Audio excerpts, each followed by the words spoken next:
Shira ki gamal alai. More life, lechaim. More life, more life, more life. More life, lechaim, lechaim, lechaim, more life. Please join us. More life, lechaim. More life, more life, more life. More life, lechaim, lechaim, lechaim, more life. Just want to say to everyone who is at home, feel free to send us an email to rabbis@sharitorah.org and let us know how you would like to get involved in the coming year. You can also contact the office for a financial donation as well. We'd love to hear from you. So just to let everybody know what's happening now, we are going to together share a sermon, some remarks to set the stage for Yizkor. And then we'll do our Yizkor service. So that is where we are right now. I just invite, if you need to stretch or sort of like shake out your hands and feet, or if you're chilly, you can like rub your hands together a little bit. And as always, we know that it is the custom of some for Yizkor, if you have not lost a direct relation, to leave the room, but we are extending the invitation. It is also the custom of many to stay in the room. If you would like to remain in the room after the sermon for that service, you are welcome to do as is your custom. I'm not alone. I'm not alone. I'm not alone. I'm not alone. I'm not alone. I'm not alone. I'm not alone. I'm not alone. I'm not alone. I'm not alone. I'm not alone. I'm not alone. I'm not alone. I'm not alone. I'm not alone. I'm not alone. I'm not alone. I forgot for a minute who I belong to.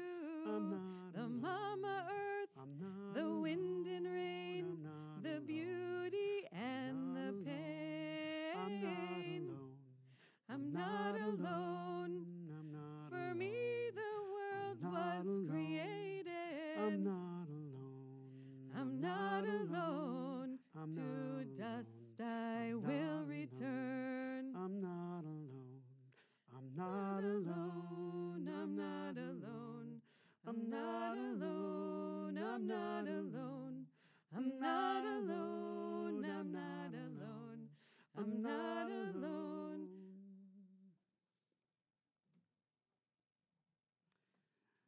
So there's a moment that changes the course of the lives of Abraham and Sarah in our Torah. One sweltering afternoon, soon after his circumcision at the age of 99, Abraham is sitting just outside his tent at the Oaks of Mamre near Hebron. As the afternoon sun swells, he lifts his eyes and sees something quite unusual. Midday travelers approaching on foot at the hottest, most unrelenting hour. In that moment, Abraham forgets his own pain and frailty. He gets up from his seat and he runs to greet them. Bowing to the ground, Abraham says to them, Adonai, my lords, if it please you, al ta'avor, do not go on past your servant. You must be weary. Stay. Take a load off. Let me wash your feet. Enjoy our shade on this stifling day. Adonai al na ta'avor. We know this word, Adonai, as a term for God, but literally it means my lords. The surface meaning here is that Abraham is addressing his guests with an honorific. But our rabbis imagine something different. that Abraham is actually addressing God in his recovery from his Brit Milah. Despite this divine Bikur Cholim call, God does not hesitate, Abraham does not hesitate to put God's visit on hold and to ask God to wait while he runs to tend to these wayfarers in his midst and to give them his full presence. From this passage in the Torah, our rabbis learn that hospitality towards guests is greater even than receiving the divine presence. Gedolah hachnasat orchim mikabalat pnei hashchina. Abraham hastens to enlist Sarah. Quick, Saraleh, he says, get some of our choicest flour. We have to knead dough and bake cakes for our guests. Now these guests rest in the shade and are restored by food and drink from Sarah in conversation with Abraham. Then after sharing some shocking news that Sarah is to give birth despite her own advanced age, the guests are ready to depart for the next leg of their journey to Sodom. Now, Abraham does not simply bid them farewell at the entrance to his tent. He accompanies them to Sodom, some 100 kilometers away, knowing that his return will entail a relentless climb from the depths of the Jordan Valley back up to the Judean mountains. In the classical rabbinic literature, this story of Abraham and Sarah's actions is lifted up as a paradigm for proper hospitality, feeding guests, providing them drink, and accompanying them upon their departure. And in discussing this mitzvah of hospitality, Rambam situates it within the more general mitzvah, the scriptural commandment to love the neighbor as oneself. V'ahavta l'reacha kamocha.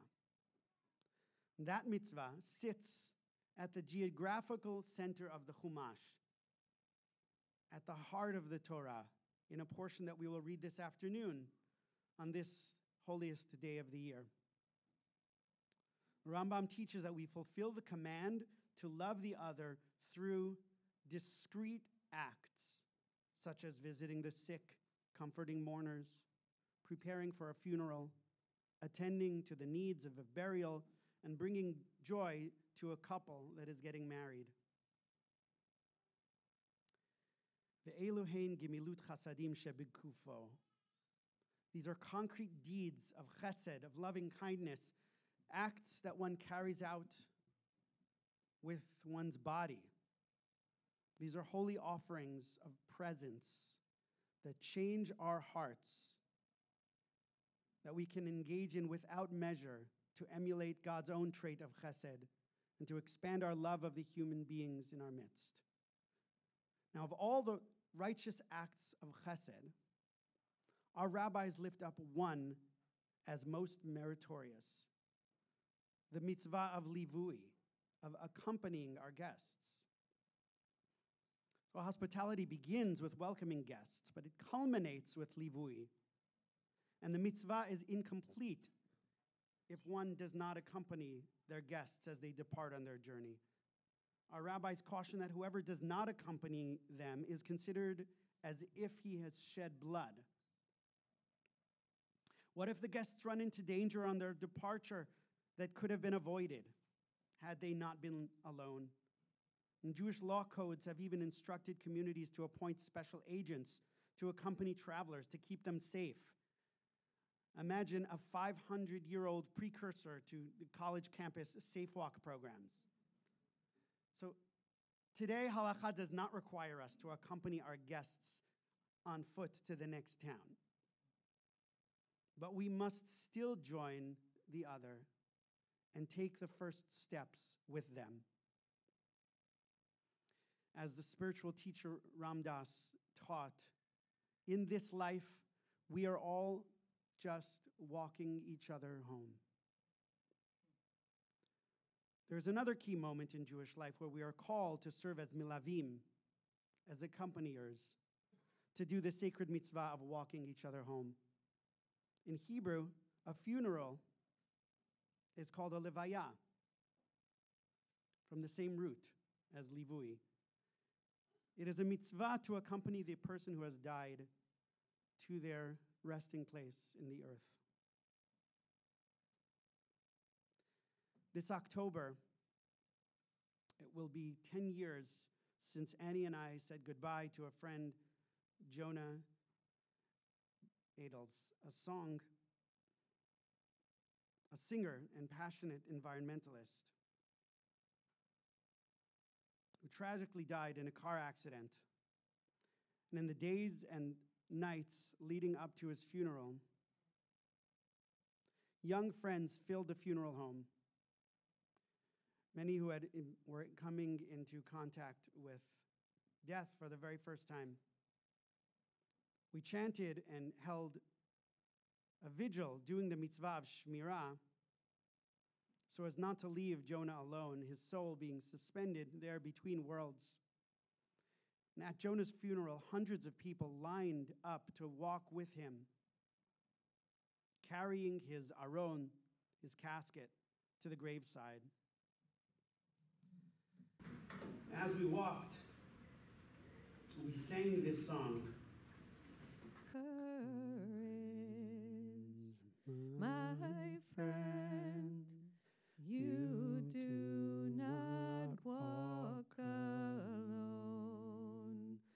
We will walk with you and sing your spirit home. Courage, my friend, you do not walk alone.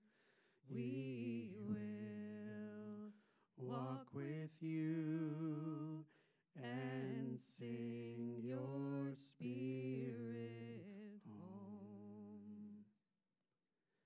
Once we had fully swaddled Jonah in earth, we formed two lines facing one another, creating a path for his parents, siblings, and partner to walk through. A promise to the mourners: you do not walk alone. We are always, all of us, just walking each other home. In the beginning, when God was creating the world, after each day of creative labor, the Torah reports, Vayar Elohim ki tov, God saw that it was good. The first time God observes something that is not good in creation, lo tov, is upon the realization that the first human is alone.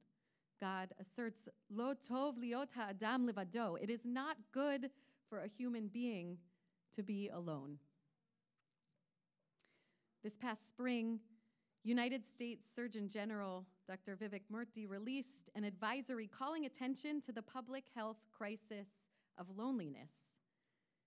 Even before the onset of the COVID-19 pandemic, half of the adults in the United States reported experiencing measurable levels of loneliness, isolation, and lack of connection.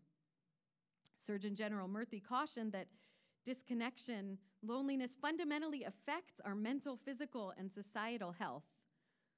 Loneliness can increase the risk for premature death to levels comparable to smoking daily. As we seek to confront the epidemic of loneliness in our country, we can look to the mitzvah of livui, of walking each other home, and we can look to the power of this community that we have all chosen to be a part of. Terrence Real, a well-known couples therapist, wrote a powerful book called Us, Getting Past You and Me to Build a More Loving Relationship. And coincidentally, the foreword in the book is by Bruce Springsteen, who, if you were here for Rosh Hashanah, has been making an appearance in our sermons somehow multiple times this year. But Terrence Real, in his book, he speaks about how essential our presence is for one another. Our nervous systems were never designed to self-regulate. We all filter our sense of stability and well-being through our connection to others. And yet, the culture of individualism saturates our society, he writes. The bootstrapping myth of self-sufficiency, that true success means getting ahead all on our own, is as pervasive as it is corrosive. In our country, so often value is placed on going it alone, and this version of the American dream has influenced public opinion and policy for a generation. However, we are wired for a very different way of being. As Terence Real teaches, the mind exists in a social context. And in his book, he describes a science experiment known as the rubber hand illusion, in which a person observes a rubber hand in front of them being stimulated with a probe while also receiving the same tactile stimulation in their own hand. Eventually, the person comes to identify with the rubber hand.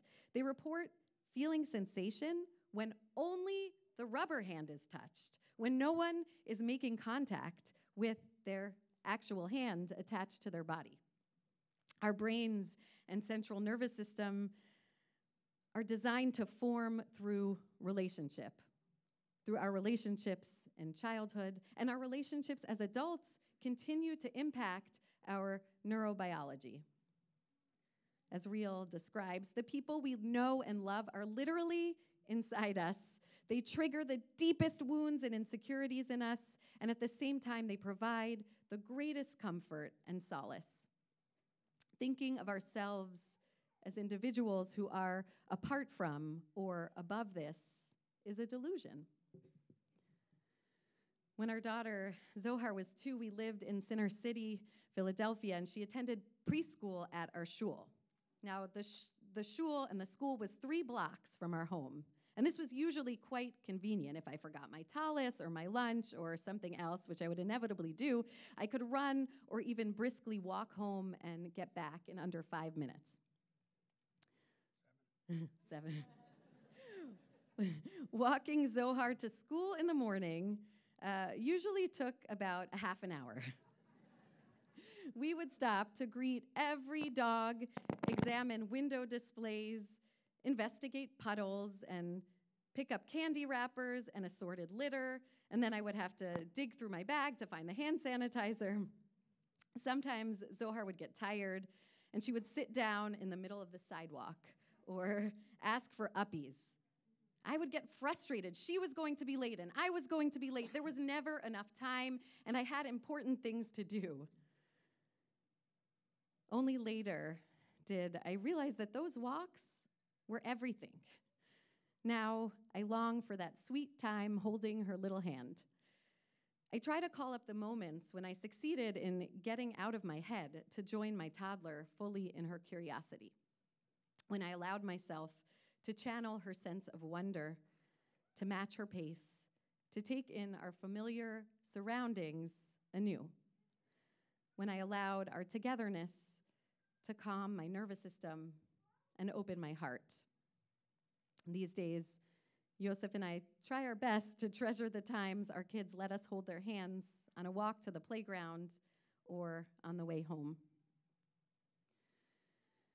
I learned about the mitzvah of livui, of walking each other home, from Rabbi Dani Siegel of the Shalom Hartman Institute, as our cohort was preparing to complete our fellowship in Jerusalem this summer. And what stuck with me from Rav Dani's teaching is that the mitzvah of livui is not actually about the precise distances we walk together or what happens along the road, but about what transpires after we finally go our separate ways. Livui, he taught, is about answering the question, how do we create a presence when we are not present? How do we create a presence when we are not present? Rav Dani reflected, when somebody has been cared for and has been given food and drink and love and attunement and attentive presence, the experience of hospitality remains. They will know that they mean something in this world. They will know that they matter. They will take this knowledge with them, encoded inside them. And when they encounter obstacles and danger along the way, they will fight for their life. We wish we could be there always and forever with our loved ones, with our children. When we have done the mitzvah of livui, when we have walked with them, really walked with them, they will know that we are there with them even when we are not physically holding their hand. I'm so grateful for my dad's practice of leaving us Post-it notes at breakfast, which he now does for my kids, little messages of love in Sharpie, signed with a drawing of himself. And I'm thankful for the way that he lingers at the car window when we are ready to pull out of the driveway after a visit. I've come to appreciate the way my mom is never ready to say goodbye, how she refuses to hang up the phone. These gestures of livui have stayed with my brother and me, reminding us we are loved as we continue on our way. I heard a story recently that broke open my heart, and I think it is the epitome of the chesed, the deep loving kindness of this mitzvah of livui. Jessie B. is a nurse in Georgia who volunteers to staff a hotline called Never Use Alone, the National Overdose Prevention Lifeline. Our country is reeling from the devastating toll of the opioid epidemic. In 2021, more than 106,000 people died from an overdose, and numbers have continued to rise. Statistically speaking, a person in this country now has a greater chance of dying from a drug overdose than a car crash. One of the greatest risk factors for lethal overdose is using alone. The mission of Never Use Alone is to meet people where they are on the other end of the line, one human connection at a time. No judgment, no stigma, just love. Quite simply, the mission of Never Use Alone is to save lives. On a recent episode of the radio show This American Life, we heard Jessie B. detail a call that she received from a woman named Kimber in Massachusetts. Jessie treats Kimber with love and dignity, and as she quickly takes down basic information about Kimber, her phone number and her address, and reminds her to leave her door unlocked, in Jessie's voice, you can hear how present she is with Kimber, like a steady, concerned, and compassionate mother. She makes sure that Kimber has Narcan nearby. Jessie B. stays on the line with Kimber as she takes heroin intravenously. And when Kimber becomes unresponsive, Jessie calls 911. Stephen, an EMT in recovery, who also volunteers for the Never Use Alone Lifeline, arrives and is able to revive Kimber, mindful of protecting her dignity. The livui work of Never Use Alone is about saving lives, about reminding people that they matter, that their lives are worth saving. Jessie B. volunteers for the hotline because this is exactly what she wants for her daughter, Kaylin. Kaylin, too, struggles with the illness of addiction. And all Jessie wants is for her to stay alive.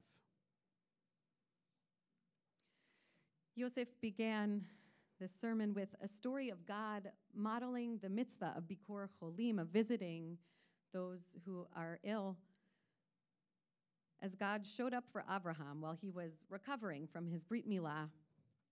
And as we come full circle, we want to share a story from the Talmud about this mitzvah, this chesed, this loving kindness of Bikur Cholim.